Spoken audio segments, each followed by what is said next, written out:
Ngibingelele bafowethu ngiphinde nginamukele ku YouTube channel yethu. Cha bafowethu ngicela ungaka subscribe khona i-channel izokhula. Mawukuthi awusubscribe uzothumela ilwane izokusubscribisa ngenkani lapho. Ngiyadlala bafowethu ngicela isupport nje kuphela. Ukuthi abenginiphethele lona ke namhlanje ngikuthinta ke imfezi emnyama uPhumlani umfowakho bafowethu ngicela ukuthi nani niyabona enkundleni zokuxhumana ungundaba mlonyeni uPhumlani. Bafowethu engicabanga ukuthi akuyona neze into enhle ngoba into ehambisana nayo inhlamba kakhulukazi siyazi ukuthi eqenjini layo kubanhlamba kayingeni sibonile igadlana noKhuzani kubanga ingoma ijele kodwa njengamanje isigadle kwintaba seDubai bafowethu esimazi kakhulu besebenzisana kahle ngendlela eyisimanga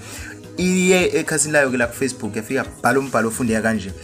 kuphuka lapho umfana waseDubai bengithi izolunga lento uyafika enquthu Friday uzothi kubafana mina ngiyinje uyakhohlwa ukuthi mzukwane uya kweAmbitious waboleka ibhlukwe lami wathi hayi akunankinga kuzobe ngathi iskin jean kwase kuba neminyeke imbhale lapha ezansi ihambiselana nenhlamba ngengikwazi ukuyifunda bafowethu ngoba izoya ku YouTube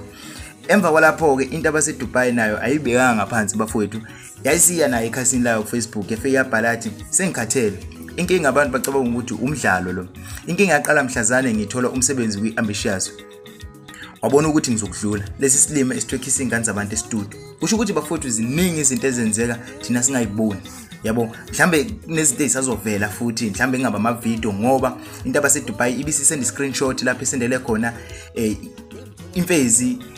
WhatsApp umlayezo othi kwakumele ubone eSoweto mhlabe kuholela imali encane kuneyami ukuthi uyingane uyadakwa wena awuyeke lamasembo owabhala ku Facebook uma ungafuni ngipostela ama video nihambisa ingane zabantu unqone studio yabona bafowethu ngicabanga ukuthi akuyona into enhle neze le kungcono insizwa mayingcweka nje njengeinsizwa hayi mase ku personal kanje ngizofisa ukuza ukuthi uthini umbono wakho ngalento